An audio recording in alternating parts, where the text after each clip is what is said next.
Allez, on plonge directement au cœur du sujet. Bienvenue dans cette analyse où l'on va aborder une réalité absolument fascinante. Mais, disons-le franchement, difficile à entendre. Aujourd'hui, on oublie les graphiques. On met de côté les indicateurs techniques. On va parler d'humain, de psychologie brute.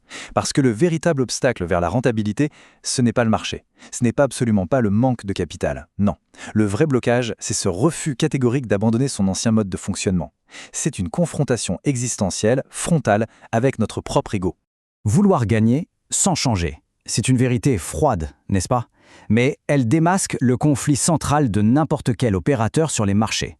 On est beaucoup à affirmer vouloir devenir de véritables professionnels. On rêve des gains, on cherche tous ce fameux payout, on idéalise la liberté qui accompagne le succès.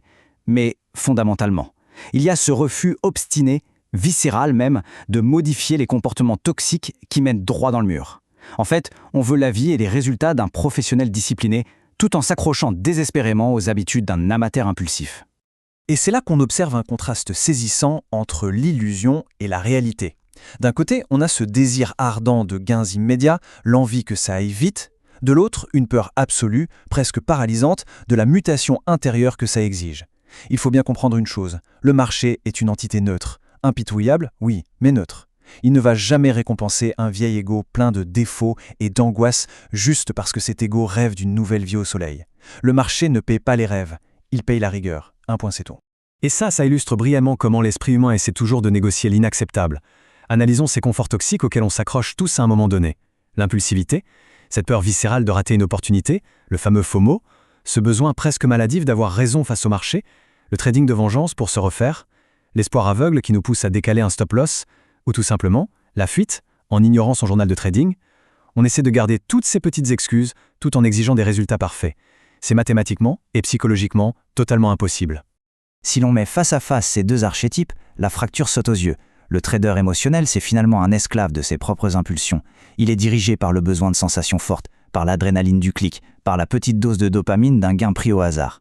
À l'opposé, le trader construit, il n'apparaît pas par magie. Il est forgé, pièce par pièce, par des actes quotidiens d'une discipline de fer. Son objectif n'est pas de vibrer ou de ressentir une émotion. Son objectif, c'est l'exécution parfaite de son plan. Alors évidemment, apprendre une nouvelle stratégie technique, c'est super confortable. Mémoriser une figure graphique de plus, c'est facile.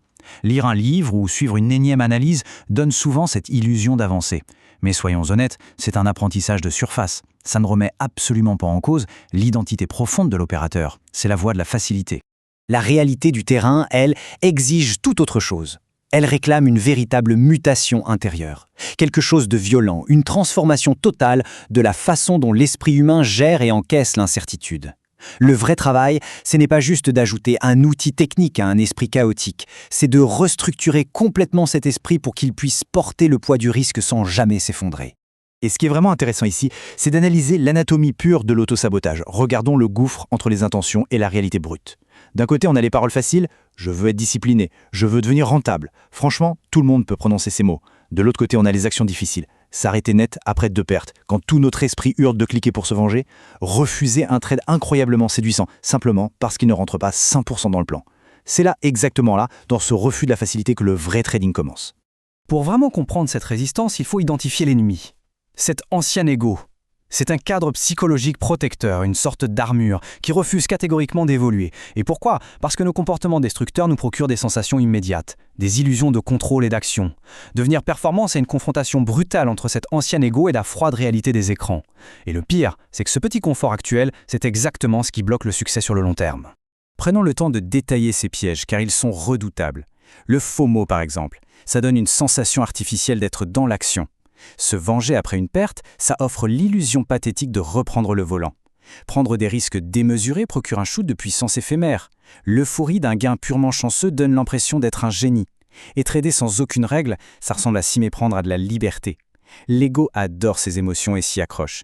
Mais attention, ce ne sont pas des forces, ce sont des pièges mortels qui coûtent extrêmement cher. Ce qui nous amène à une question existentielle, une question qu'il faut oser se poser sérieusement.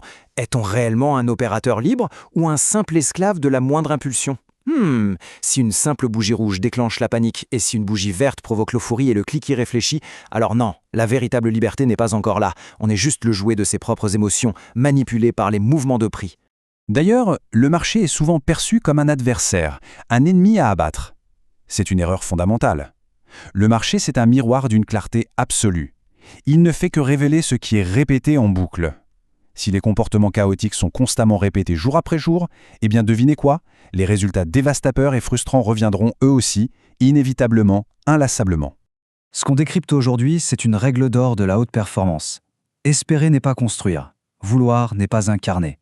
On peut consommer tout le contenu éducatif du monde, lire des bibliothèques entières sur la psychologie. Tout ça est absolument inutile si, à la seconde où la session de trading démarre, on redevient exactement la même personne impulsive que la veille.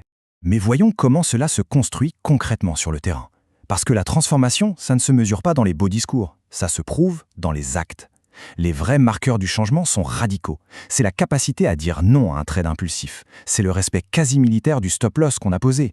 C'est la force mentale de fermer son écran, d'éteindre l'ordinateur après une perte. C'est la rigueur de remplir son journal. C'est l'acceptation de ses frustrations à court terme qui valide l'émergence d'une nouvelle identité. Il n'y a pas de secret. La transformation ne se prouve que par l'exécution stricte. On parle bel et bien d'un sacrifice ultime. C'est le choix radical. D'un côté, conserver ses illusions confortables. De l'autre, atteindre le succès réel. Il faut accepter de sacrifier volontairement son vieux réflexe de survie, sa petite facilité émotionnelle et par-dessus tout, ce besoin maladif d'avoir toujours raison. C'est dur, c'est littéralement un deuil psychologique à faire. Mais attention, il faut voir ce sacrifice sous le bon angle. Tuer cet ancien ego, ça ne veut pas dire devenir moins soi-même ou perdre sa personnalité. Pas du tout. En réalité, c'est une libération extraordinaire. C'est briser des chaînes lourdes, des automatismes inutiles, pour devenir une version infiniment plus forte, une version construite, capable d'encaisser l'incertitude et de générer des résultats constants sans s'auto-saboter à la première occasion. Le point crucial de toute cette analyse, c'est cette prise de conscience définitive. Le marché ne payera jamais l'ancien ego. Jamais, sous aucun prétexte. Il ne récompensera que l'opérateur discipliné, froid et méthodique qu'on aura eu le courage immense de construire. Et ça se bâtit jour après jour, dans l'effort et la douleur de la discipline. Alors voici un défi très concret pour stopper les excuses à la seconde même où cette réflexion se termine. C'est un plan d'action qui demande une honnêteté brutale. Premièrement, identifier ses propres excuses récurrentes, celles qu'on se raconte pour se rassurer. Deuxièmement, prendre un stylo, un vrai, et écrire noir sur blanc les habitudes exactes qu'il faut détruire. Et troisièmement, exécuter ce changement dès l'ouverture du prochain marché. C'est ce simple acte concret qui prouve qu'il y a une réelle volonté de changer. Pour clore cette analyse, il ne reste qu'une seule et unique interrogation. Elle est brutale, elle est inéluctable. Que doit-on sacrifier, là, aujourd'hui, pour devenir enfin rentable? Quel confort toxique doit être abandonné à l'instant même? C'est le choix final. Le confort de l'illusion ou la froide réalité de la rentabilité? La décision appartient à chacun. Fin des excuses.